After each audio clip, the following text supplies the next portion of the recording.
எந்த வாழ்க்கை வாழ்ந்து கொண்டிருக்கிறோம்? இஷ்டத்திற்கு வாழலாம், நினைத்ததை செய்யலாம், எப்படியும் சம்பாதிக்கலாம், எப்படியும் வாழ்ந்து முடிக்கலாம் என்று நினைத்து கொண்டிருக்கிறோம். ஆண்டவர் சொல்லுகிறார், அநியாயம் செய்கிறவன் அநியாயம் செய்யட்டும், அசுத்தமாய் இருக்கிறவன் அசுத்தமாய் இருக்கட்டும், நீதி செய்கிறவன் நீதி செய்யட்டும், பரிசுத்தமாய் வாழ விரும்புகிறவன் இன்னும் பரிசுத்தமாகட்டும். தெரிந்தெடுக்க வேண்டிய பாதை என் கையில இருக்கிறது. அவர் வரப்போகிறார், அவர் வரப்போகிறார். ஒன்று, மரணத்தின் வாயிலாய் அவரை சந்திப்போம். இரண்டாவது என்ன நடக்கும்னா, ரகசிய வருகை வரும். ரகசிய வருகை வரும். அந்த வருகையை பற்றி வேத புஸ்தகத்திலே சொல்லப்பட்டிருக்கிறது. அந்த வருகையை பற்றி வேதம் சொல்லி இருக்கிறது. 24வது மத்தேயு 24 அதனுடைய 40, 41, 42 வசனங்களை பார்க்கும் பொழுது 2 பேர் வயல்களிலே இருப்பார்கள். ஒருவன் ஏற்றுக்கொள்ளப்படுவான், ஒருவன் கைவிடப்படுவான். இது இரண்டாவது நடக்கும். அவர் வருகை வரும் பொழுது ரகசிய வருகை இருக்கும். அதுல ஒரு சிலர் எடுத்துக்கொள்ளப்படுவாங்க. மூன்றாவது ஒன்று உண்டு. அது உபத்திரவ காலத்துல நான் பாடுபட வேண்டிய நாட்கள். ஹலோ, நான் திரும்ப சொல்றேன், ஐ ரிப்பீட் அகைன். ஒன்னு, நான் மரிச்ச உடனே நான் அவ்வளவுதான், என் லைஃப் முடிஞ்சு, இனி எனக்கு நியாய தீர்ப்பு மட்டும்தான். அது என்னைக்கு இருக்கும், என் மரணம்னு எனக்கு, நான் 70 வயசு வரை இருப்பேன், நான் உத்தரவாதம் கிடையாது. நாளைக்கு நாளை நின்னா எதுவும் தெரியாது. வாழுகிற வாழ்க்கையை ஒழுங்கா வாழலனா முடிந்தது, நியாய தீர்ப்புக்கு செல்ல வேண்டும். இரண்டாவது ரகசிய வருக. ஒன்னு, நிச்சயமில்லாத வாழ்க்கைக்கு முன்னாடி எவ்வளவு பரிசுத்தமா வாழணுமோ வாழ்ந்துடணும். ஹலோ, நாளைக்கு என் மரணம் இருக்கும்னா இன்னைக்கு நான் எந்த அளவுக்கு பரிசுத்தமா என்ன காத்துக்கொள்ளணுமோ அவ்வளவு பரிசுத்தமா காத்துக்கிடணும். அது ஒண்ணுதான் என் கையில இருக்கிற நிச்சயம். இந்த ரகசிய வருகை எப்ப இருக்கணும்? அது திருடன் வர்றது போல என்ன பண்ணுமா, சொல்லிட்டு வராது, அது பாட்டு வந்துடும். அதுக்காவது ஆயத்தமா இருக்கணும். அதுல போயிட்டோம்னா ரொம்ப பாக்கியம். இந்த முதல் 2 பஸ் ரொம்ப நல்ல பஸ் பாருங்க. ஹலோ, இந்த ரெண்டு பஸ்ஸும் இல்ல இந்த 2 ட்ரெயினும் தேஜஸ் மாதிரி இல்ல வந்தே பாரத் மாதிரி கொஞ்சம் கம்ஃபர்டபுளா இருக்கும் பாத்துக்கோங்க. மூணாவது ஒண்ணு வருது, நம்ம பழைய காலத்து புகை வண்டி மாதிரி வச்சு செய்யும். மொகர கட்டையனா புகையாக்கிறோம். ஊருக்கு போறதுக்கு முன்னாடி நஞ்சு பிஞ்சு தான் இங்க போவோம். புகை வண்டி பார்த்துருக்கிறீங்களா?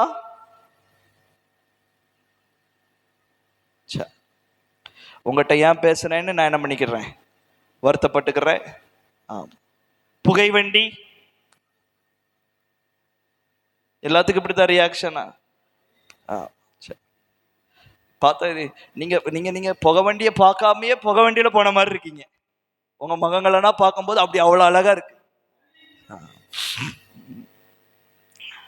அது அப்படி இருக்கும். அது போயிடக்குள்ள போயிட்டு அந்த பிரயாணம் பண்றதுக்குள்ள வெள்ளைச்சட்டையனா போட்டு அதுல என்ன பண்ண முடியாது, நிலக்கரியை போட்டு முன்னாடி ஓட்டுவாங்க. அது அப்படி வருக. அந்தி கிறிஸ்து வந்துருவான், வந்து உபத்திரவத்துக்குள்ள நடத்துவான். அந்த உபத்திரவத்தை தாண்டி வர்றவன் மட்டும்தான் எங்க போக முடியும். அதுக்கு முன்னாடி இந்த 2 ட்ரெயின்ல எஸ்கேப் ஆயிடணும். ஹலோ, எத்தனை பேருக்கு புரியுது? மூணாவது ட்ரெயின் தான் வேணும்னு சொன்னேன்னா அடிபட்டு நஞ்சி பிசுங்கி தான் என்ன பண்ணணும், அதுல முடிவு பரியந்து நிலைத்திருந்தா ரட்சிக்கப்படுவ.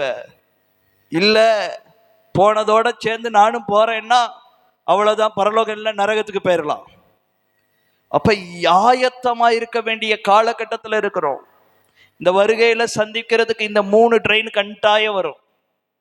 இப்ப நம்ம ஒரு நல்ல ட்ரெயின்ல போயிட்டு இருக்கோம். இந்த நல்ல ட்ரெயின்ல இருக்கும் போதே நல்லா வாழ்ந்துடணும். ஆமென், அல்லேலூயா.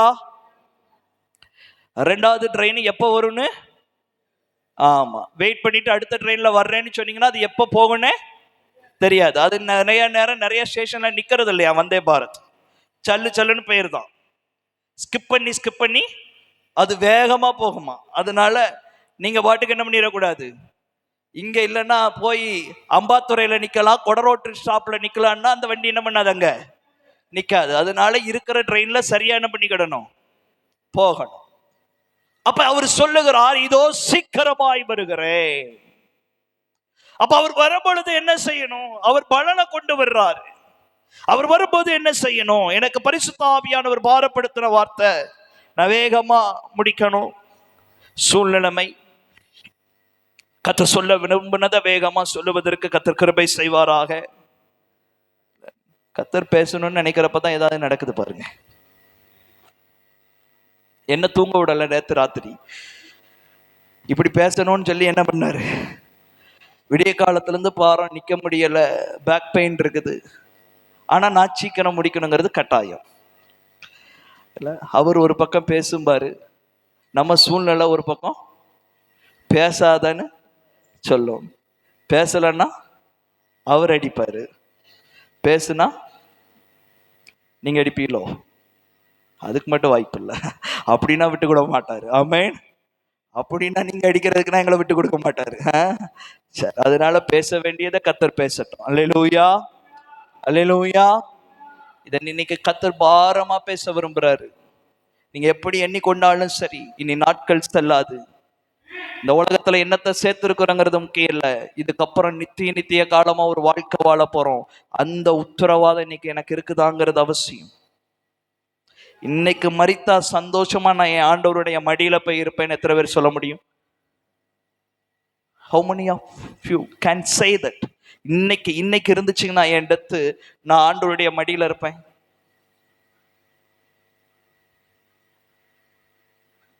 மாத்திக்கோங்க.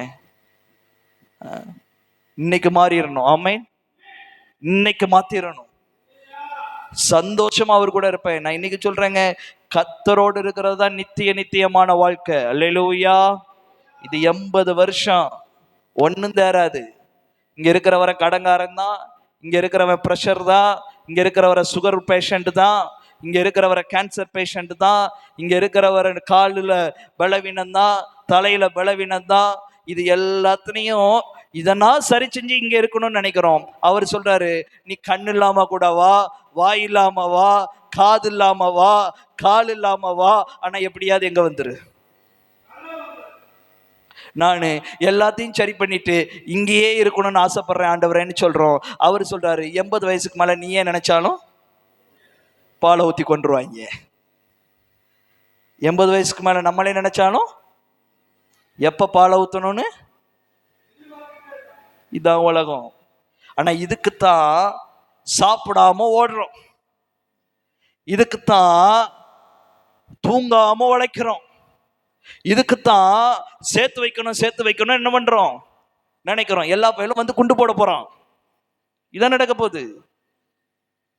எல்லாம் குண்டு போட போறான்.